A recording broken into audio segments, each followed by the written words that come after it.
Assalamualaikum warahmatullahi wabarakatuh. Selamat berjumpa kembali bersama saya Zainun Wahfi Kotuniam pada pembelajaran pendidikan agama Islam dan budi pekerti. Baik anak-anak semua, bagaimana kabar kalian? Saya berharap kalian sehat selalu agar bisa senantiasa mengikuti pembelajaran secara online, khususnya pada pembelajaran pendidikan agama Islam dan budi pekerti. Baik, untuk kesempatan kali ini kita akan membahas satu tema, yaitu tentang makna Asmaul Husna. Dan yang akan kita pelajari ada 4 Asmaul Husna, yaitu yang pertama Al-Alim, kemudian Al-Khabir, kemudian As-Sami, dan juga yang terakhir adalah Al-Basir. Nah, tentu kalian sudah tidak sabar untuk mengetahui atau mempelajari lebih lanjut tentang Asmaul Husna tadi ya. Tapi sebelum itu kita langkah baiknya berdoa terlebih dahulu sebelum memulai pembelajaran kali ini. Kita berdoa bersama-sama. Bismillahirrahmanirrahim. Raditu billahi robba wa bil islami dinah wa bi Muhammadin nabiyya wa rasula. Rabbi zidni ilma warzuqni fahma. Amin amin ya rabbal alamin. Baik, kita mulai. Yang pertama yang perlu kita cermati adalah di sini tentang peta konsep, yaitu konsep yang akan kita pelajari tentang Asmaul Husna hari ini. Bahwasanya ketika kita belajar tentang Asmaul Husna, kita adalah belajar tentang iman kepada Allah. Jadi kita mempelajari Asmaul Husna itu adalah untuk meningkatkan keimanan kita kepada Allah Subhanahu wa Ta'ala. Kemudian kita juga akan mempelajari dan juga memahami hikmah iman kepada Allah melalui Asmaul Husna. Dan yang terakhir, inti dari pelajaran kali ini adalah kita bisa menerapkan perilaku melalui contoh yang mencerminkan keteladanan terhadap Asmaul Husna. Seperti itu. Kemudian kita lanjutkan untuk konten materi atau materi yang akan kita pelajari. Di sini ada 3 ya. Yang pertama yaitu beriman kepada Allah melalui Asmaul Husna. Kemudian yang kedua tentang makna Asmaul Husna, dan yang ketiga atau yang terakhir adalah hikmah beriman kepada Allah Subhanahu wa Ta'ala. Oke, kita mulai yang pertama yaitu tentang beriman kepada Allah melalui Asmaul Husna. Nah, jadi iman itu apa sih? Tentu kalian sudah tahu semua. Kita di sini coba untuk mengulang kembali bahwa iman itu secara harfiah atau secara bahasa artinya adalah percaya. Sedangkan menurut istilah itu adalah iman berarti percaya dan meyakini dengan sepenuh hati. Kemudian mengucapkan dengan lisan dan membuktikan dengan perbuatan. Jadi yang namanya iman itu yang harus ada adalah yang pertama meyakini dulu, meyakini di dalam hati. Nah, setelah meyakini kita harus mengucapkan, tidak hanya yakin dalam hati tapi juga diucapkan dengan lisan. Dan yang terakhir kita harus membuktikan dengan perbuatan. Maksudnya apa sih? Nah, misalnya kita berbicara tentang iman kepada Allah. Nah, untuk beriman kepada Allah kita harus yakin dulu dengan sepenuh hati di dalam hati kita masing-masing bahwa Allah itu benar ada, bahwa Allah itu esa atau satu. Kemudian setelah kita yakin dalam hati kita harus mengucapkan dengan lisan. Kita tahu namanya syahadat. Syahadat itu adalah persaksian dengan lisan. Kita sebagai orang Islam gimana syahadatnya? Asyhadu alla ilaha illallah wa asyhadu anna muhammadar rasulullah. Nah, itu adalah bentuk ucapan dengan lisan. Saya bersaksi bahwa tiada Tuhan selain Allah. Seperti itu. Dan yang terakhir, membuktikan dengan perbuatan. Ketika kita mengaku beriman kepada Allah, kita harus menunjukkan dengan perbuatan atau amal kita. Gimana sih orang yang beriman kepada Allah? Tentu perilakunya harus mencerminkan orang yang soleh, orang yang baik, tidak bermaksiat dan lain sebagainya. Nah, tanda-tanda keimanan dalam diri seseorang dapat terlihat dari amal dan perbuatan yang dikerjakan, karena kepribadian seseorang merupakan pancaran dari iman. Seperti itu. Nah, yang perlu kita tekankan di sini bahwasanya keimanan manusia atau keimanan seseorang itu bisa namanya tebal dan juga bisa tipis. Maksudnya bisa bertambah, bisa berkurang, bisa naik dan juga bisa turun. Nah, tentu kita harus senantiasa meningkatkan keimanan kita kepada Allah Subhanahu wa Ta'ala.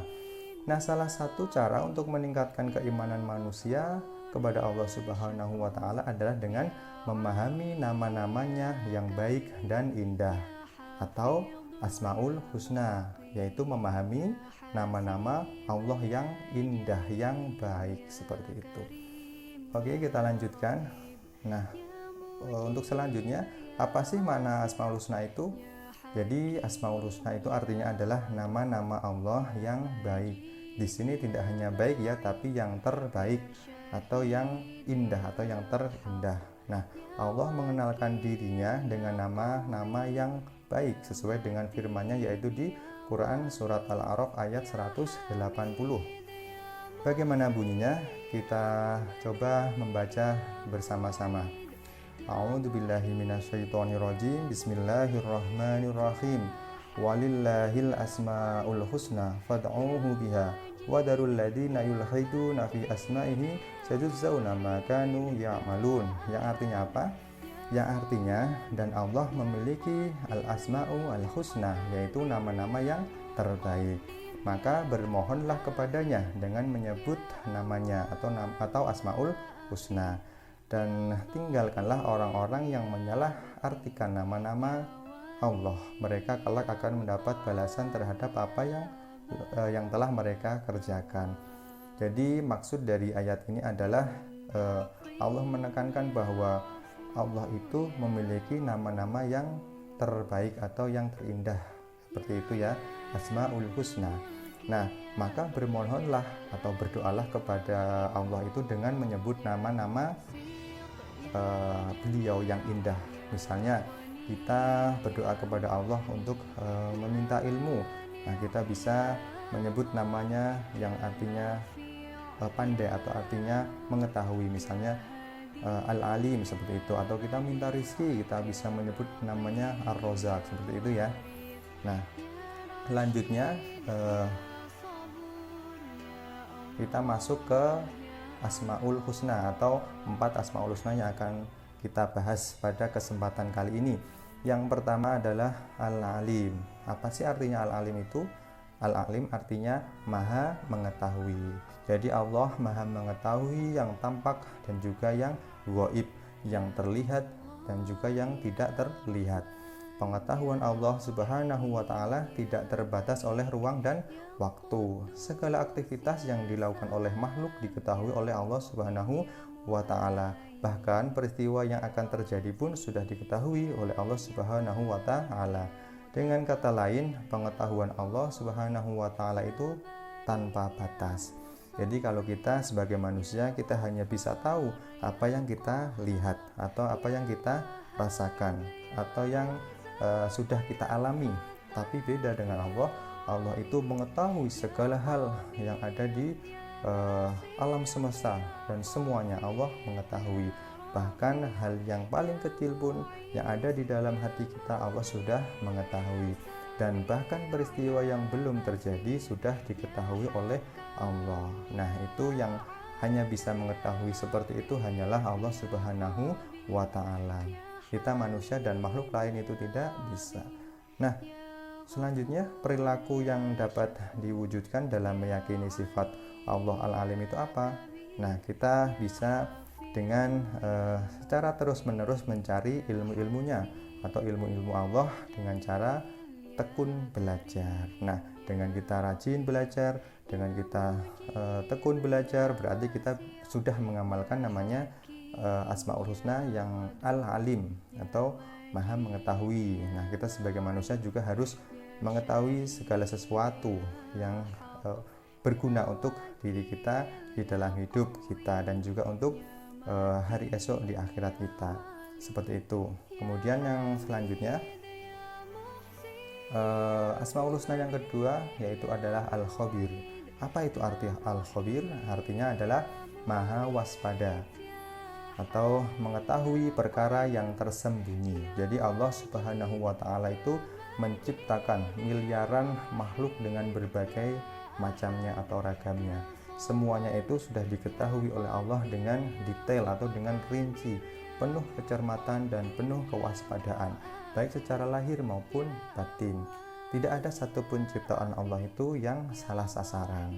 Nah, ini sebagaimana firman Allah dalam Quran surat At-Taubah ayat 16, Allahu khabirum bima ta'malun, yang artinya dan Allah maha teliti terhadap yang kamu kerjakan.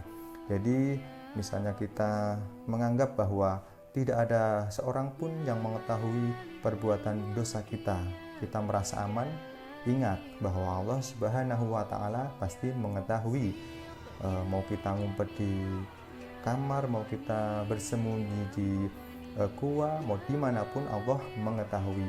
Bahkan yang ada di dalam hati kita sudah diketahui oleh Allah, atau sudah Allah itu sudah paham apa yang ada dalam hati kita, seperti itu ya. Kemudian perilaku yang dapat diwujudkan bagi orang yang percaya bahwa Allah Subhanahu wa Ta'ala itu maha waspada adalah hendaklah dia harus waspada dan cermat terhadap apa yang dilakukan atau yang akan dilakukan. Nah, kita harus waspada dan cermat dalam melaksanakan kegiatan baik di sekolah, di rumah maupun di tempat lainnya. Orang yang waspada akan mendapatkan hasil yang maksimal dan tidak ada yang akan menyesal di kemudian hari. Seperti itu. Kita harus teliti, kita harus jeli, kita harus waspada. Nah, misalnya di sekolah, dalam belajar kita harus teliti. Tugas-tugas apa saja sih yang sudah diberikan? Kita jangan seenaknya sendiri. Kita harus mau untuk mencermati, seperti itu. Kemudian yang keempat yang ketiga yaitu adalah as-sami'. Apa itu arti as-sami'? As-sami' itu artinya maha mendengar. Jadi Allah Subhanahu wa Ta'ala maha mendengar semua suara apapun yang ada di dalam alam semesta ini. Pendengaran Allah Subhanahu wa Ta'ala itu tidak terbatas. Tidak ada satupun suara yang lepas atau yang luput dari pendengarannya, meskipun suara itu sangat pelan ya. Jadi gelombang suara yang sangat kecil yang tidak bisa didengar oleh siapapun itu bisa didengar oleh Allah Subhanahu wa Ta'ala. Seperti itu ya.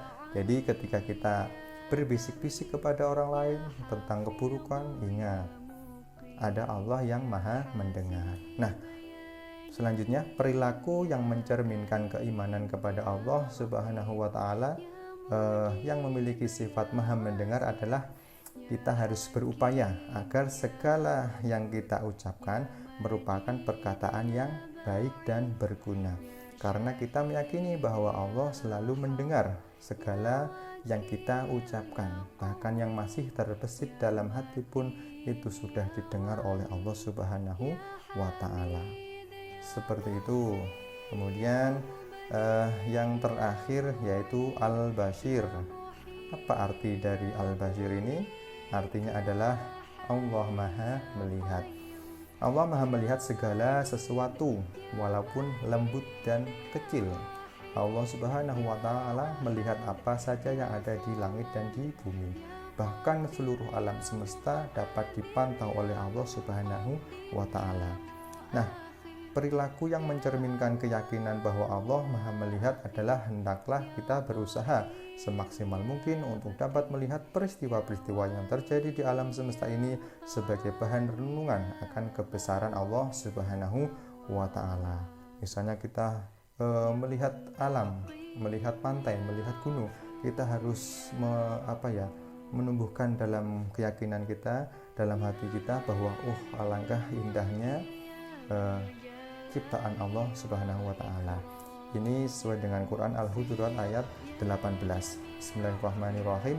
Innallaha ya'lamu ghaibas samawati wal ardh wallahu basyirum bima ta'malun. Yang artinya sesungguhnya Allah mengetahui apa yang gaib di langit dan di bumi, dan Allah maha melihat apa yang kamu kerjakan.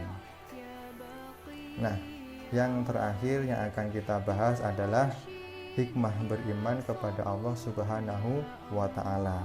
Tadi kita sudah membahas tentang Asmaul Husna, ada 4. Kemudian di sini apa sih hikmah dengan belajar Asmaul Husna? Tentunya berkaitan dengan keimanan kita kepada Allah Subhanahu wa Ta'ala.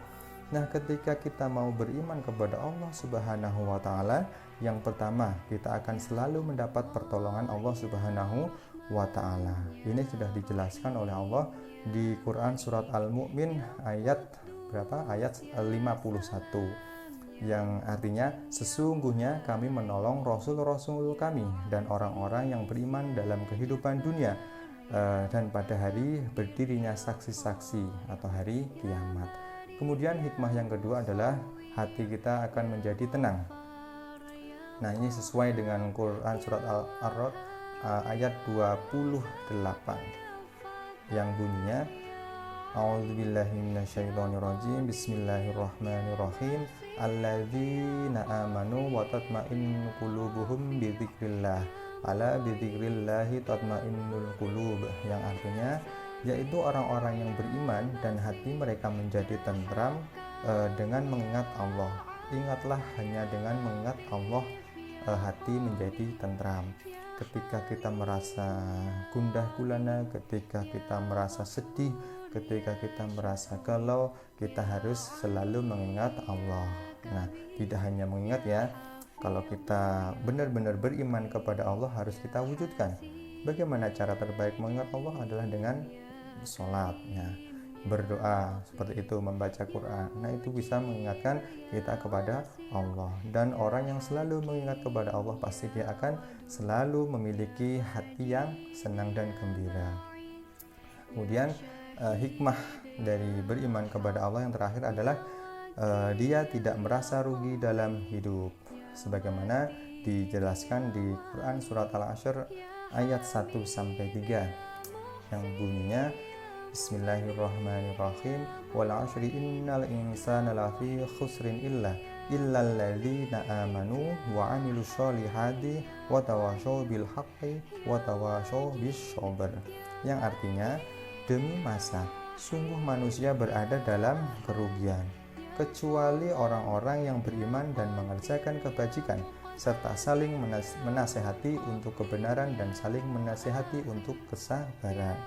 Jadi kita harus ingat bahwa hidup ini adalah bukan selama-lamanya, tidak selama-lamanya, bahwa hidup kita di dunia itu hanyalah sebuah permainan.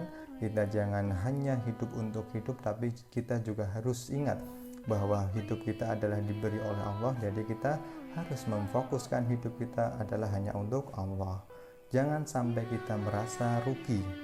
Kita harus selalu senantiasa beriman dan mengerjakan amal soleh atau kebajikan. Kemudian kita juga harus senantiasa saling menasihati, saling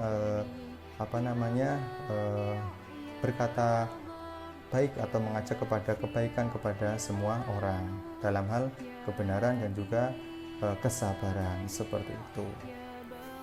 Nah, baik anak-anak semua, saya rasa untuk pertemuan kali ini cukup sampai di sini. Kita lanjutkan di pertemuan-pertemuan selanjutnya, tentunya dengan materi-materi lain. Nah, semoga kalian senantiasa sehat selalu dan jangan lupa untuk senantiasa belajar, senantiasa beribadah kepada Allah Subhanahu wa taala agar keimanan kita senantiasa naik dan tidak turun. Seperti itu. Kurang lebihnya dari saya cukup sekian. Wassalamualaikum warahmatullahi wabarakatuh.